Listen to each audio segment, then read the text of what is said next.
ለ90 ቀን አብረን በፕሮግራም እያንዳንዱን ትምህርት እናጠናለን። በጣም ብዙ የኢንትራንስና የሞዴል ጥያቄዎችን እንሰራለን። ግን እንዴት ነው የምናጠናው? እንዴት አድርገን ነው የምንጨርሰው? መቼ ጀምረን መቼ ነው የምንጨርሰው?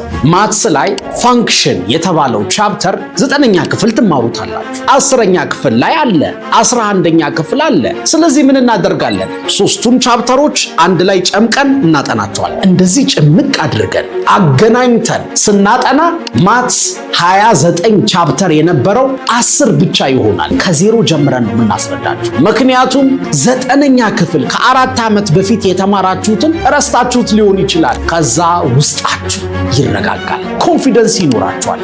የምትችሉትን እያደረጋችሁ ስለሆነ ልበ ሙሉ ትሆናላችሁ።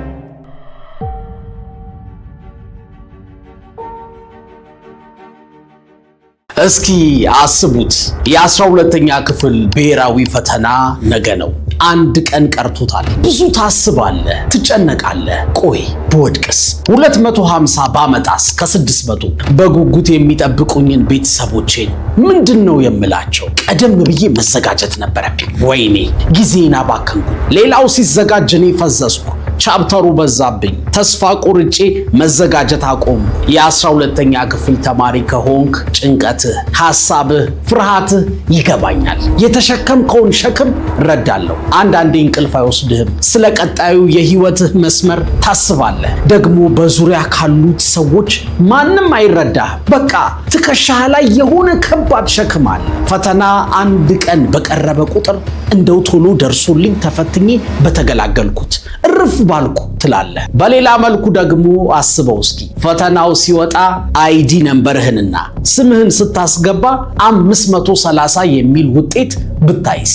ቤተሰብ ካንተ በላይ ሲደሰት ሲፈነጥስ፣ ሰዎች ስንት አመጣህ ሲሉ ኮራ ብለህ 530 ስትላቸው አሁን የዩኒቨርሲቲ ተማሪ ነኝ ብለህ ኩራት ሲሰማ አስበው እስኪ። ሶፍትዌር ኢንጂነሪንግ ወይ ሜዲሲን፣ ኢኮኖሚክስ ወይ ቢዝነስ ስትማር ዩኒፎርም ለብሶ ጠዋት ወጥቶ 10 ሰዓት የመመለስ ዘመን ሲያበቃለት አስበው። የጊዜ ነፃነት ሲኖርህ እየተማርክ በትርፍ ጊዜ ስራ ስትሰራ እመነኝ፣ ይህም እውነት ይሆናል። ይሄንን አትርሳ።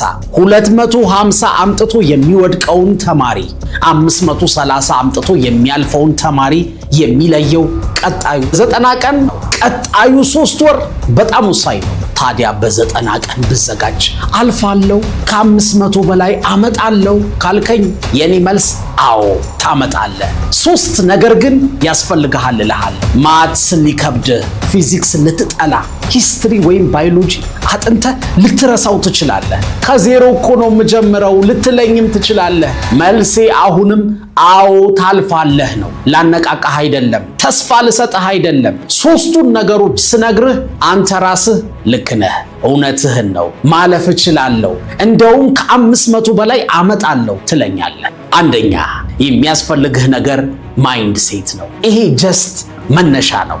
አልችልም ካልክ በቃ አትችልም፣ ጊዜው ረፍዷል፣ በቃ ተስፋ ቆርጫለሁ ካልክ እኔ ምንም ላደርግልህ አልችልም። በቃ ህይወትህን የሚያዘው አይምሮህ ነው።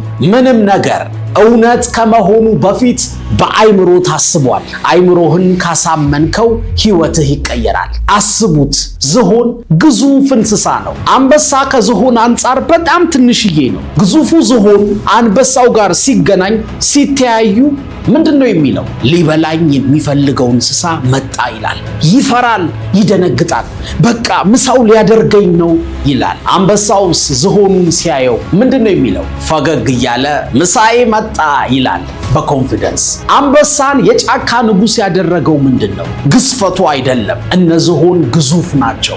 በቁመቱም አይደለም። እነ ቀጭኔ በጣም ረጃጅም ናቸው። ስማርት ስለሆነ ብልጥ ስለሆነም አይደለም። እነ ጦጣ እነ ቀበሮ ከሱ በላይ ስማርት ናቸው። በፍጥነቱም አይደለም። አቦ ሸማኔ በጣም ፈጣን ሯጭ ነው። ታዲያ ከሌሎቹ የሚበልጥበት የተለየ ኳሊቲ ሳይኖረው እንዴት ነው የጫካ ንጉሥ የሆነው ካላችሁ፣ ዶክተር ማይልስ ምን ይላል መሰላችሁ? አመለካከቱ ነው ንጉሥ ያደረገው ይለናል። አንበሳ አይፈራም፣ አልችልም አይልም። በቃ አንተም ፈተናው አስፈርቶ ይሆናል። የቀረህ ቀን በጣም አጭር ሊሆን ይችላል። ከኔ የሚጠበቀውን ሁሉ አደርጋለሁ በል። ቀንም ማታም አንገቴን ደፍቼ አጠናለሁ፣ ጥያቄ እሰራለሁ፣ ከፈጣሪ ጋር አሳካዋለሁ በል። ይሄ ማይንድ ሴት ግን መነሻ ነው። ሁለተኛና ሶስተኛውን ካላደረክ ኮንፊደንስህ ብቻውን የትም አያደርስህም። ሁለተኛው የጊዜ አጠቃቀም ነው። መቼም በ90 ቀን አጥንቼ አልፋለሁ፣ ከ500 በላይ አመጣለሁ ብለህ በቀን 2 ሰዓት 3 ሰዓት ካጠናው በቂ ነው አትለኝም። ዓላማችን እኮ የ4 ዓመት ትምህርት በ3 ወር ውስጥ አጥንተን መጨረስ ነው። ስለዚህ በቀን ቢያንስ 8 ሰዓት በላይ ትመድባለህ። ይሄ ግዴታ ነው። ፖሞዶሮን ትጠቀማለህ። ታጠናለህ፣ ትንሽ ታርፋለህ፣ ከዛ ተመልሰህ ታጠናለህ፣ ከዛ ትንሽ ታርፋለህ፣ ጥያቄ ትሰራለህ፣ አሁንም ረፍት ትወስዳለህ። አትርሳ፣ ይሄ 90 ቀን ከዚህ በኋላ ዩኒቨርሲቲ ገብተህ የምትማረው ነገ የምትሰራውን ስራ የምትደርስበትን የህይወትን መጨረሻ በሙሉ ይወስናል። ፈተናውን ስትጨርስ ከሰኔ በኋላ 5 ወር ሙሉ ታርፋለህ፣ ትተኛለህ። በዚህ 90 ቀን ግን እረፍቱን እንዳታስበው። ጨካኝ መሆን አለብህ፣ ቆራጥ መሆን አለብህ። ሶስተኛውና የመጨረሻው ግን በጣም ወሳኝ ነው። the most important የሆነው ውጤትህን የሚወስነው የምታጠናበት ስማርት የሆነ ስትራቴጂ ያስፈልግሃል። በ90 ቀን እንዴት ነው የምታጠናው? መቼም ቴክስት ቡክ ከፍተህ ከ9ኛ ክፍል ጀምረህ ዩኒት 1 ዩኒት 2 እያልክ ነው የምታጠናው ወይስ ሪፈረንስ መጽሐፍ ከፍተህ ነው የምታጠናው? ናቹራል ከሆንክ አጠቃላይ 100 ቻፕተር ታጠናለህ ከ9 እስከ 12። ሶሻል ከሆንክ ደግሞ 111 ቻፕተር አለብህ። በ90 ቀን ይሄ ሁሉ እንዴት ያልቃል? ቢያልቅስ ማስታወሱ እኮ ከባድ ነው። ደግሞ የብዙ ዓመት ኢንትራንስ ፈተናዎችን ሞዴሎችን የምትሰራበት ሰፊ ጊዜ ያስፈልግሃል። አየህ፣ ሶስተኛው በጣም ወሳኝ ነው ያልኩ ለዛ ነው። ይህንን ቪዲዮም የሰራሁት ለዛ ነው። ለ90 ቀን አብረን በፕሮግራም እያንዳንዱን ትምህርት እናጠናለን፣ አብረን እንከልሳለን። በጣም ብዙ የኢንትራንስና የሞዴል ጥያቄዎችን እንሰራለን። ግን እንዴት ነው የምናጠናው? እንዴት አድርገን ነው የምንጨርሰው? መቼ ጀምረን መቼ ነው የምንጨርሰው የሚለውን አሳጥሬ እነግራችኋለሁ። ናቹራሎች 100 ቻፕተር ወይም ሶሻሎች 111 ቻፕተር ሙሉ አታጠኑ። ከኛ ጋር ስታጠኑ ተመሳሳይ ቻፕተሮችን አንድ ላይ ጨምቀን ነው የምናጠናቸው። ምን ማለት መሰላችሁ? በቀላሉ ስማቸውና ኮንሰፕታቸው በጣም የሚመሳሰሉ ቻፕተሮች አሉ አይደል? ለምሳሌ ማትስ ላይ ፋንክሽን የተባለው ቻፕተር 9ኛ ክፍል ትማሩታላችሁ። 10ኛ ክፍል ላይ አለ፣ 11ኛ ክፍል አለ። ስለዚህ ምን እናደርጋለን? 3ቱን ቻፕተሮች አንድ ላይ ጨምቀን እናጠናቸዋለን። አንድ አይነት ናቸዋ። ስታቲስቲክስን ውሰዱ። ለምሳሌ ግሬድ 9 አለ፣ ግሬድ 11 አለ፣ ግሬድ 12ም አለ። ሁሉንም በአንድ ዩኒት ብናካትተው የምናጠናው አንድ ዩኒት ብቻ ነው እንጂ 3ቱን ዩኒት ስናጠና ጊዜ አናባክን። ፊዚክስ ላይ እኮ በየግሬድ ሌቭሉ ሞሽን የሚባል ትምህርት አለ። መቼ 9ኛ ላይ አለ፣ 10 አለ፣ 11 አለ፣ 12 ላይ አለ። ቬክተር የሚባል ቻፕተር አለ ተደጋጋሚ። ኤሌክትሮማግኔቲዝም የሚባል ቻፕተር አለ። አስቡት፣ ሂስትሪና ጂኦግራፊ ላይ እኮ 9ና 11 ላይ በጣም የሚመሳሰሉ ብዙ ቻፕተሮች አሉ። 10ኛና 12ኛ ክፍል ላይ በጣም የሚመሳሰሉ የሚገናኙ ቻፕተሮች አሉ። አስቡት፣ እንደዚህ ጭምቅ አድርገን አገናኝተን ስናጠና ማትስ 29 ቻፕተር የነበረው 10 ብቻ ይሆናል። 10ሩን አጥንተን ታዲያ መጨረስ ያቅተናል እንዴ? በፍጹም አያቅተንም። በዚህ መንገድ ስናጠና ናቹራሎች 100 ቻፕተር ሳይሆን የምናጠናው 40 ቻፕተር ብቻ ነው። ሶሻሎች 111 ቻፕተር ሳይሆን 45 ቻፕተር ብቻ ነው። አንድ ዩኒት ግን አንዘልም። የሚዘለል ቶፒክ የለም። ኢንትራንስ ላይ የሚወጣውን በሙሉ ጥንቅቅ አድርገን እናጠናለን። ከዛ በፍጥነት አጥንተን እንጨርሳለን። የቻፕተሩ ብዛት ስላነሰ ማስታወስም እኮ እንችላለን። ከሁሉም በላይ ግን ከ9 እስከ 12 ያለውን ትምህርት አገናኝተን እናጠናለን። ኢንትራንስ የሚያወጡትም እንደዛ አድርገው ተመሳሳይ የሆኑትን ቻፕተሮች አንድ ላይ አድርገው ያወጣሉ እንጂ የ9 ዩኒት 1 የ9 ዩኒት 2 እያሉ አይደለም ጥያቄ የሚያወጡ። ስለዚህ መጋቢት ላይ ጥናት እንጀምራለን። በእያንዳንዱ ቀን የምናጠናውን ትምህርት የሚወስድብንን ሰዓት በሙሉ በፕሮግራማችን ላይ ተካቷል። የጥናት ፕሮግራም ላይ ማለት ነው። እስከ ሚያዝያ መጨረሻ በ60 ቀን ውስጥ ጥንቅቅ አድርገን እንጨርሳለን። ከዛስ ግንቦት ላይ ከሰኞ እስከ አርብ ክለሳ እናደርጋለን። የከበዳችሁን የረሳችሁትን ታስታውሳላችሁ። ሾርት ኖቶች አየት ታደርጋላችሁ። የ10 ዓመት ኢንትራንስ ጥያቄ ትሰራላችሁ። የክልል ሞዴሎችን በየትምህርት ቤቱ የሚሰጡ ሞዴሎችን እንቀጠቅጣለን። ከዛስ ቅዳሜና እሁድ ደግሞ ቲፒካል ኢንትራንስን የመሰለ ሞዴል ፈተና ይኖረናል። 4 ዙር ሞዴል እንፈትናችኋለን። ውጤታችሁን ደግሞ እንድታውቁት ከ600 እንነግራችኋለን። የምንሰጣችሁ ከመጋቢት ጀምሮ የጥናት ፕሮግራም ብቻ አይደለም። ለእያንዳንዱ ትምህርት በየቻፕተሩ ኖት አለ። ያንን ኖት እንዲገባችሁ አድርጎ የሚያስረዳ ቪዲዮም አለ። በተቻለን አቅም ከስክራች ወይም ከዜሮ ጀምረን ነው የምናስረዳችሁ። ምክንያቱም 9ኛ ክፍል ከ4 ዓመት በፊት የተማራችሁትን ረስታችሁት ሊሆን ይችላል። ሳይገባችሁ ያለፈ ወይም ደግሞ ምንም የማታውቁት ነገር ሊኖር ይችላል። እሱን ሁሉ ግምት ውስጥ ከተን በጥንቃቄ ነው የምናስጠናችሁ። ልክ አጥንተን ስንጨርስ በዛ ዩኒት ላይ 100 የኢንትራንስ ጥያቄ እንሰራለን። ምናልባት እኮ ያ ዩኒት ቅድም እንዳልኳችሁ 3 የተለያዩ ዩኒቶችን የያዘ ሊሆን ይችላል። ለዛ ነው በዛ አድርገን 100 ጥያቄ የምንሰራው በየቻፕተሩ። ያንን 100 ጥያቄ ግን መጀመሪያ እናንተን እንፈትናችኋለን። ፈተናውን ከ70 በላይ ካመጣችሁ መልሱን ከነ ኤክስፕላኔሽኑ እናሳያችኋለን። 100ንም ጥያቄ እያንዳንዱን እያብራራን በቪዲዮም እናሳያችኋለን።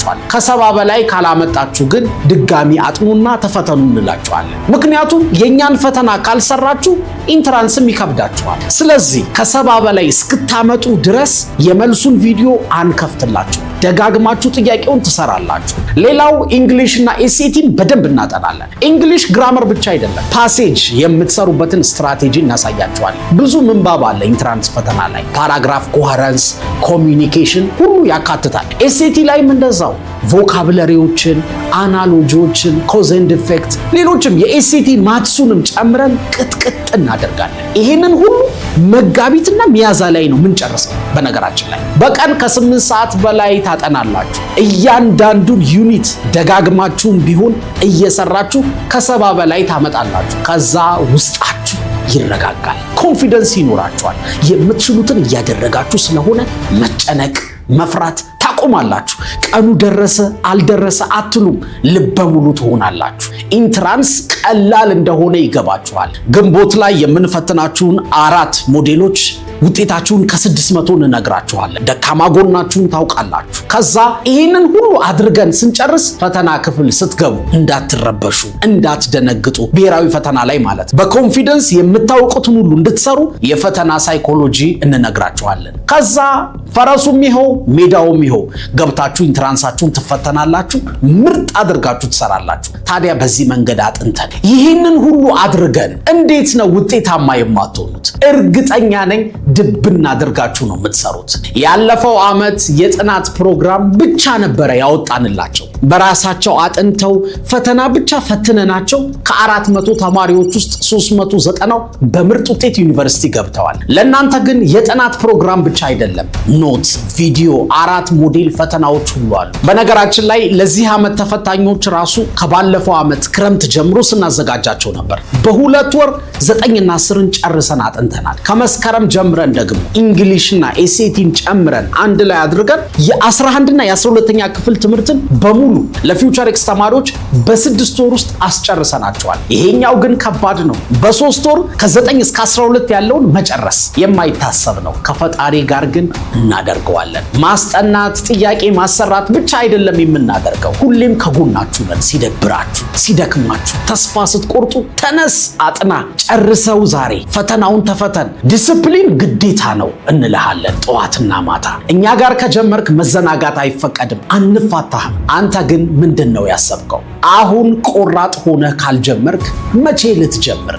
አንድ ውሳኔ እኮ ህይወትን እስከ መጨረሻው ሊቀይረው ይችላል። ተስፋ ቆርጠህ ምንም አታመጣም። ሰበብ እየደረደርክ ዛሬ አጠናለሁ፣ ነገ አጠናለሁ፣ ነገ ጀምራለሁ እያልክ የትም አትደርስም። በቃ የምትችለውን ሁሉ ማድረግ አለብህ፣ መወሰን አለብህ። የፊውቸር ኤክስ አባል ከሆንክ አፕሊኬሽን ውስጥ ፊት ለፊት ከታች ኮርስ የሚለውን ነክተህ በ3 ወር ከ500 በላይ ማምጣት የሚል ኮርስ አለ። እሱን ነክተህ በእያንዳንዱ ቀን ያለውን የጥናት ፕሮግራም ሁሉንም የትምህርት አይነቶች ጨምቀን ያገናኘናቸውን ቻፕተሮች ኖቱን የሚያብራራውን ቪዲዮ 100 የኢንትራንስ ጥያቄውን ከነመልሱ የሚያብራራውን ቪዲዮ በሙሉ ታገኛለህ። እዛ ውስጥ ነው ሞዴል ፈተናዎቹንም የምታገኙት። የፊውቸርኤክስ አባል ካልሆንክ ደግሞ 3 አማራጭ አለ። አንደኛ በ3 ወር ከ500 በላይ ማምጣት የሚለውን ኮርስ አሁን ያወራነውን ነገር በሙሉ የያዘውን በ2000 ብር ማግኘት ትችላለህ። ሁለተኛው አማራጭ በ3 ወር ከ500 በላይ ማምጣት የሚለው አሁን ያወራነውን ጨምሮ ለ2018 ተፈታኞች የተዘጋጁ ኮርሶችን በሙሉ ከ2014 ጀምሮ በቪዲዮ የተሰሩ የኢንትራንስ ፈተናዎችን፣ ሞዴሎችን፣ ፓይለት ኤግዛሞችንና ጌሞችን፣ ሁሉንም ጌሞች ይሄ ማለት ኤስኤቲ ላይ ጎበዝ እንድትሆኑ ቮካብለሪ እንድትሸመድዱ የሚረዳ ኤስኤቲ ሌቭል አፕ የሚባል ጌም አለ።